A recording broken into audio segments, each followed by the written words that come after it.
আমার উপরে তাদের রাগ কেন?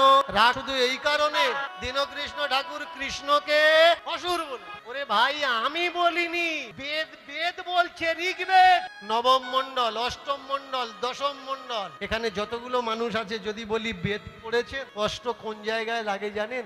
বেদ পড়া তো দূরের কথা, অনেকে চোখে দেখেনি, শুধু নামটা শুনে। আরে ভাই, দীনকৃষ্ণ ঠাকুর যে বইয়ের নামগুলো বলে অন্তত খুলে দেখো। মহাভারত কৃষ্ণকে মুসলমান বলছে। মহাভারত কৃষ্ণকে মুসলমান বলছে। ভালো করে শুনে রাখো, তোমরা যারা আমাকে বাবা বলে ডাকো, এই জায়গায় কলা পাতা মুখস্থ করে আমি আসিনি, রীতিমতো স্টাডি করে এসছি, পড়াশুনো করে। আর আমি কীর্তন করি, চ্যালেঞ্জ করে কীর্তন করি। আজকের হরিবাসরে আমি আবার চ্যালেঞ্জ করছি, যদি কেউ আমাকে মিথ্যে প্রমাণ করতে পারেন, আপনি দেখবেন আজকের কাউকে পাবেন না। আমি আজকের কীর্তন করে চলে যাব, কালকের আপনাদের মোড়ের মাথায়, চায়ের দোকানে, বাজারে বড় বড় পণ্ডিত গজাবে। আজকের কাউকে পাবেন। তাহলে মন দিয়ে শোনো, তোমরা যারা মোড়ের মাথায় মস্তানি মারো, তোমরা যারা দীনকৃষ্ণ ঠাকুরের সংগ্রামকে আটকানোর চেষ্টা করছো, কীর্তনে গরুকে, আমরা হিন্দু মানুষ সনাতনীরা গরুকে পূজা করি, ভালো করে মন দিয়ে শোনো।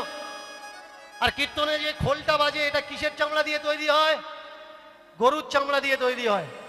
গরুকে আমরা একাধারে পূজা করি, আবার মা বলি, গরুর চামড়া দিয়ে খোল তৈরি করে হরিনামে আমরা বাজাচ্ছি।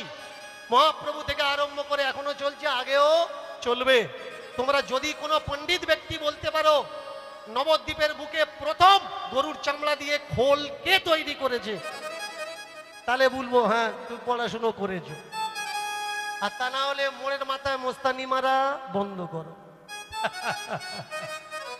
আমি কথা দিচ্ছি, আমার একটা যুক্তি যদি কেউ বলতে পারে আমি ধর্মকে নষ্ট করার চেষ্টা করছি, আমি বলছি আমি সেদিন থেকে কীর্তন করব না, কীর্তন করা ছেড়ে দেব।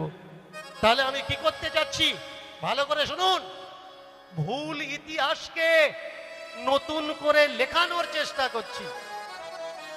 আমাদের যা সিলেবাসে যা ইতিহাস পড়ানো হচ্ছে, ভুল ইতিহাস পড়ানো হচ্ছে, 80% উপরে ভুল ইতিহাস। কারণ সিলেবাস যারা তৈরি করছে তারা চাচ্ছে আপনারা এই পড়ুন, সত্যকে আপনার থেকে দূরই রাখা হচ্ছে।